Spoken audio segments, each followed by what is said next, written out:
Hello adventurers, and welcome back to my channel. Oh, do I have a story time for you. But let's get in the van because we have some errands to run, because today we're going to be doing something kind of fun, and I'm ready to share this with you. Ooh, it's another hot day. It's not even noon yet, and look at this temperature. Okay, adventurers, let me tell you a crazy story that happened to me, surprisingly, while not in the van. Now, if you've been following my channel for a while, you know that I sometimes can be kind of clumsy, and along the way, I like to make fun of myself because, well, what else can you do? Well, yesterday, while I was here at base camp and doing some things in the van behind this curtain that you will see on an upcoming video, and right now it's very stressful, I was doing something and I tried to catch something when it was falling. Now, this was, again, not in the van, it was here at base camp, but for some reason, in my mind, my judgment of space was very different than the actual space that was available, and this thing fell directly into my mouth. Now, you can't really tell now, but it is still pretty swollen underneath there. And in doing so, I dislodged one of my teeth slightly. What? I am probably the only human on earth who cannot knock themselves out, but simultaneously completely mess up their entire mouth all at once. So, today, I'm going to be wearing my Invisalign all day during our video, and so if you hear me kind of whistling my words a little bit, that's why. Oh my gosh, talk about pain. I have taken something for this and fully ambisoled and made sure that I am in fact okay though, but oh, what a way to start a day for an adventure. So I thought today we would take it kind of slow and do something that you guys have been asking me to do. Now, I am going to be doing a small series of videos sharing with you my RidgeMonkeys. I do have two of them. One is the steamer version that has slots in it. The other one is the small sandwich maker version. And so today we're going to go and pick up some ingredients, and I am going to make something that is super user-friendly for me to eat because I'm hungry, but at the same time I need something that's not gonna hurt my mouth a whole lot. So today we're gonna be making a Philly cheesesteak sandwich because I love the fact that it just like shreds apart and is delightful, but I need some bread, so let's go. I guess this is also a good time for me to give you a sneak peek. I'm not sure if this is staying here, but that's my fridge. What? Oh my goodness. So many things are going like insane in my van right now. So even as I'm driving, I can hear things clunking around that never clunk around. And it's a lot. It's a lot. But again, you will see fully what is going on an upcoming upload. And I think you're going to be happy with this. It's going to be super exciting. But eyes on the prize. Eyes on the prize. We're going to go get some food. I am starving. I couldn't even eat dinner last night because I had hit myself so hard that it gave me that queasy feeling. And so this is my first meal of the day, and yeah, it's gonna be a good one. Also, you can notice by my dash, there's a lot more stuff going on here. Oh my goodness, it's just too much. I gotta get this thing finished. It has been super hard to work in the van though because of the temperatures, because by the afternoon when I typically would be like getting full swing, it's like 103, and that is way too hot to work outside. This is why, for you guys, I always suggest doing projects by traveling with the weather, and try to do your projects during winter time, because it's just, as much as it's cold, it's way easier to work in the cold than it is the hot. I got into the back of the van yesterday to just start pulling things out for this project, and outside it was 106. Inside it was 122. And with the doors open, there's no point in me running my air conditioner. So, whew, it's been a struggle bus. Okay, let's go. Let's go shopping.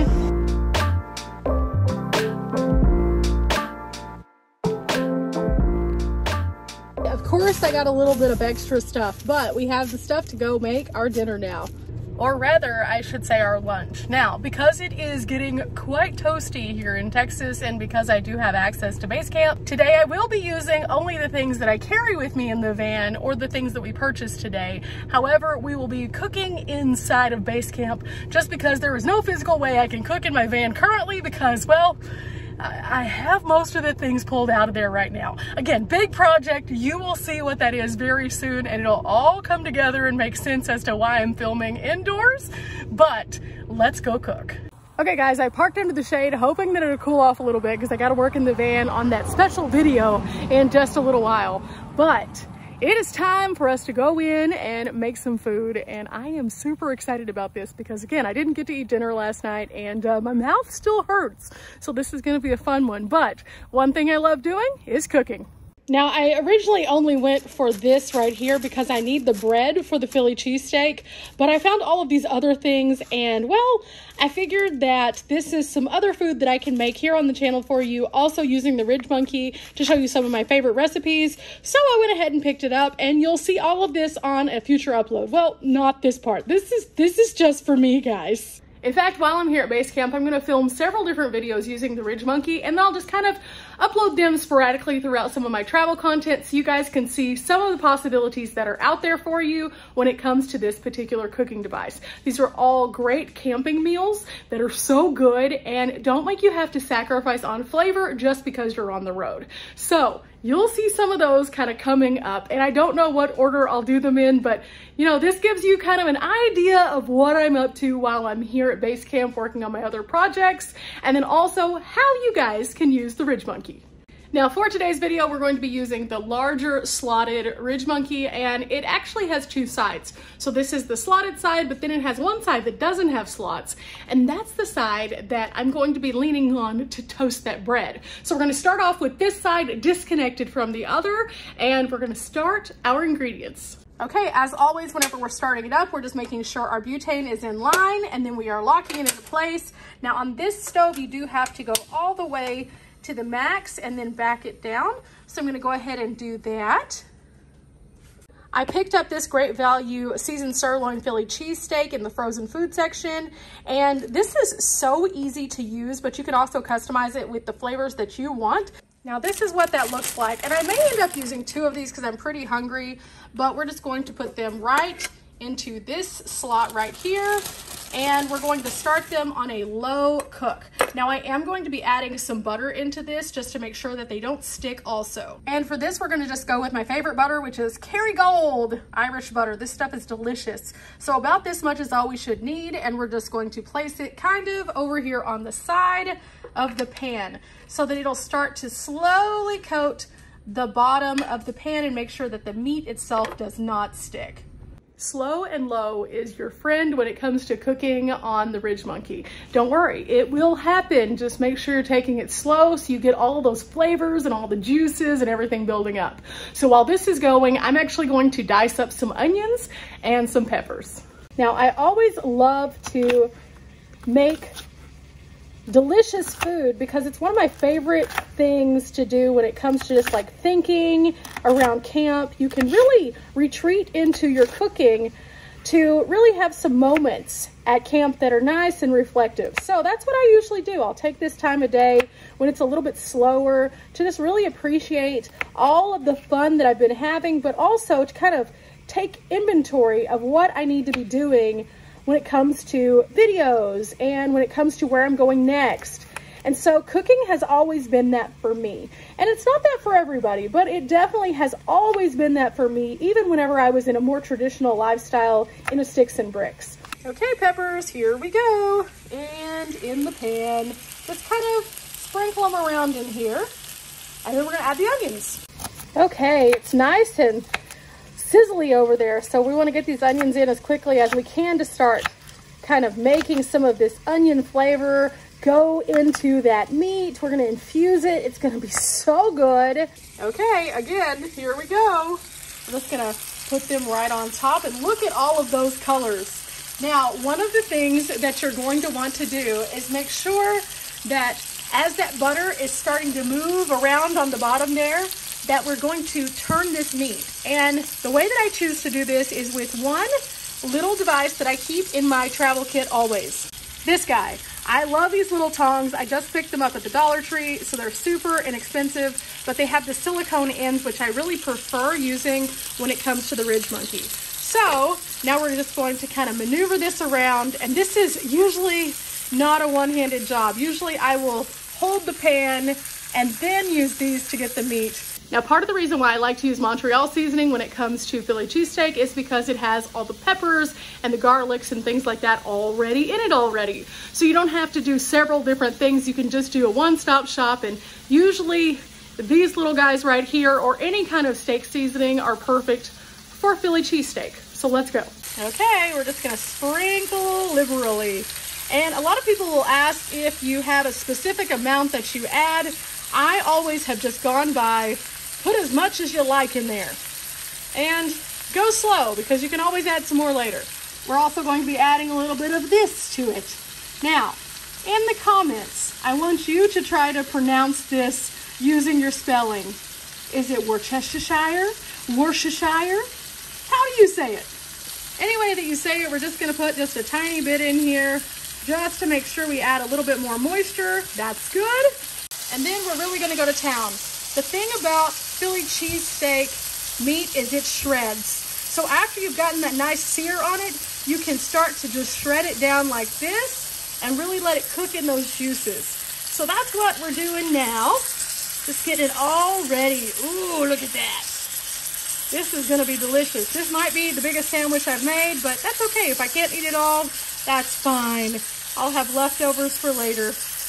Ooh, yeah, that's looking really nice right there. Food is one of those things that can be extremely comforting. So if you're having a weird day like I am, where yesterday was kind of a trauma day, today is a day that I can redeem myself and make something that makes me happy, and then eat something that nourishes my body and gets me back on track so I can tackle those big projects. And using the RidgeMonkey, it's super easy to make these. Like I said, this is gonna be like less than 15 minutes that it's taking for us to make an amazing, delicious Philly cheesesteak, and all of the ingredients that I purchased today were under 10 bucks. So that's not too bad. Plus we have more for later because there's 4 of those little meat patties inside each one of those boxes. So there you go. Let's go stir it. Ooh, yeah, that's looking super good. And I just added a little bit more Montreal just so I could get that nice, yummy pepperiness to it, which I love about Philly cheesesteaks. Now, I have been to Philadelphia and I've had a lot of different cheesesteaks, and one thing I've noticed is that no two cheesesteaks are the same. So however you make your cheesesteak is the right way in that moment. So just keep that in mind. The more flavor that you pack into it though, the more it's gonna suck up those juices into that bread, and it's gonna have that delicious bite. So even though you might make your cheesesteak a bit different, that doesn't make it right or wrong. It just makes it your version, and I love that. That's why this is such a great dish, because you can literally change it up just by adding mushrooms to it, or by adding a different kind of cheese, or by using the whiz, which I don't have today, sadly. But we're going to be using a provolone cheese on top of this in just a few minutes after it gets a little bit more cooked down, and we're gonna let it just melt into this, and then we're gonna toast up our bread so we can serve it. Do you smell what I smell? There it is, there it is. Oh yeah, this is gonna be good, and it's just about time for the cheese.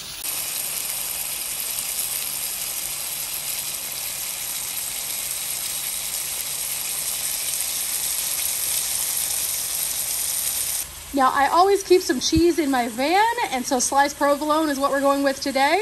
And we're just going to take 2 of these big slices, maybe 3, and put them right on top and let them cook in just a little bit. Okay, here we go. Piece number 1, piece number 2, and piece number 3. And then we're just going to make sure those are pushed into the meat just a little bit, and you'll start noticing them to melt very shortly, and they'll be absorbing all of that yumminess from below.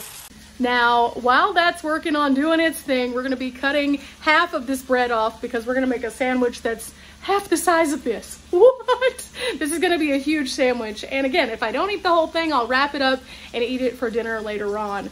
But this is just some regular French bread, and I really like to get French bread for these because it gives you a nice big sopping surface for all of the good juices, but you can also use just like regular sub buns if you prefer to do that. Now, the other reason I like French bread is because after I'm finished with this, if I decide to make a pasta dish or something like that, this makes a super yummy garlic toast. Ooh, also something I can do in the RidgeMonkey pretty easily. So let's cut this big boy up.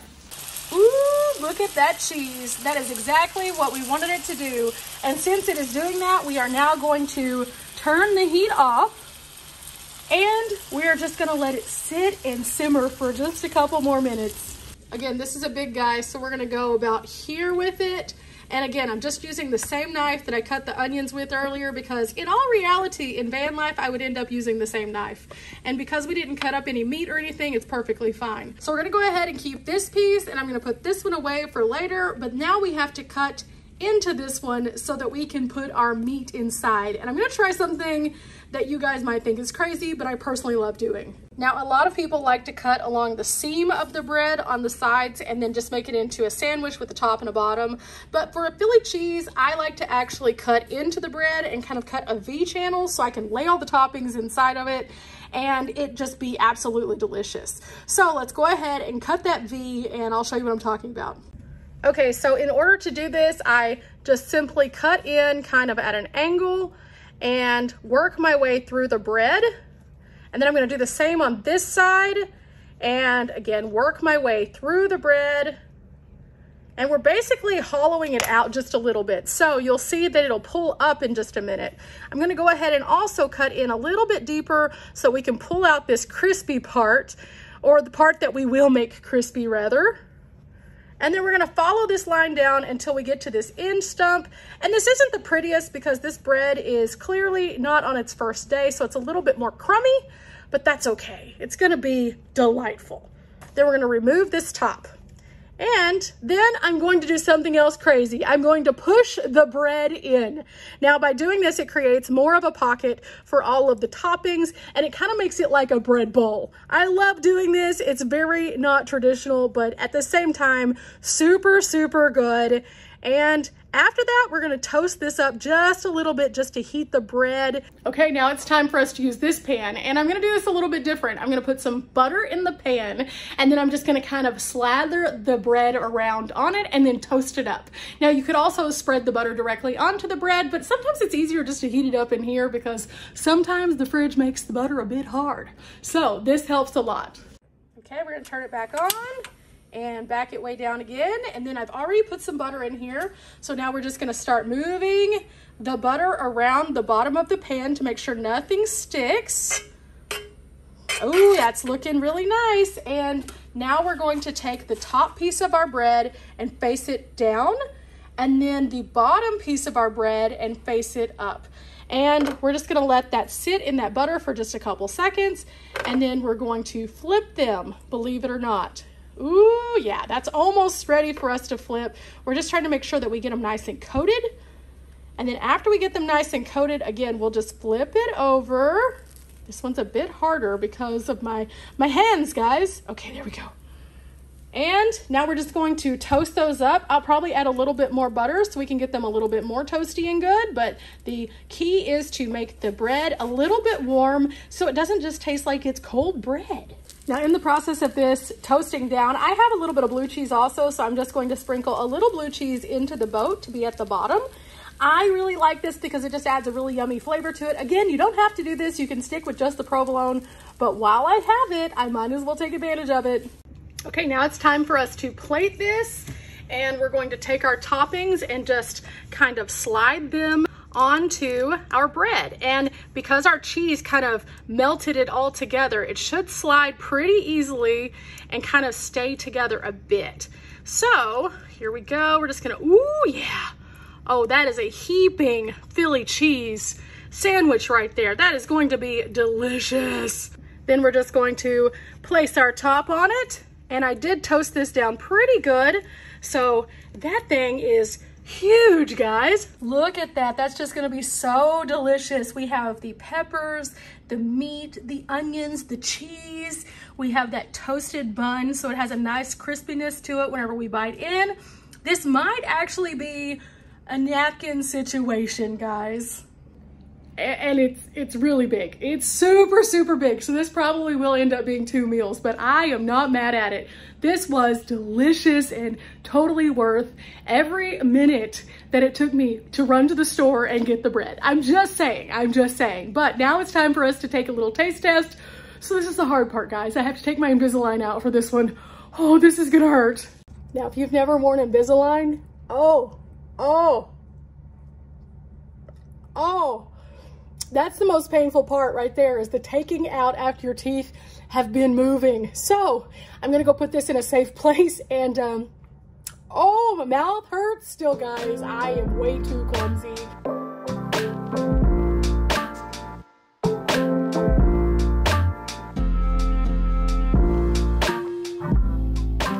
Okay, this might be too big to pick up. Oh my goodness, this is huge. Yeah, this is too big to pick up. We're gonna have to cut it up with a knife. Oh my goodness. Told you it was a napkin situation, guys. I told you. Okay, it's coming apart.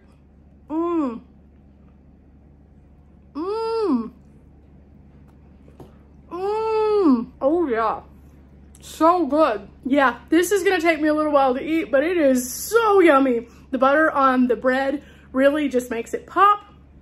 The peppers I didn't cook to a point where they were just like falling apart. I wanted a little bit of punchiness to them still. They definitely have that. The onions did go translucent though, so that's perfect. So yeah, this is a delicious yet completely napkin situation kind of bite, but so good. Well, guys, I am gonna go ahead and finish this off. It is quickly becoming a deconstructed Philly cheesesteak, as you can see, but it's so delicious, and I thank you guys for coming along for this adventure. Now, if you wear Invisalign and have had a similar issue to the one that I have had today, whether you're in a van or at a base camp, let me know. It's a lot of mouth pain, but we're gonna make it better with some good food today. I appreciate each and every one of you for coming along for not only my story time, but also this RidgeMonkey recipe. This one was a really good one. I will be dropping a link below if you are interested in getting a RidgeMonkey of your own. They are imported from the UK, so it does take a little bit of time, and I don't make any money off of this link whatsoever. I just really like the product, and I wanted to share it with you guys. So with that said, soon you will be seeing what's behind this door. And it's a lot, guys. It's a lot. But until then, bye, guys.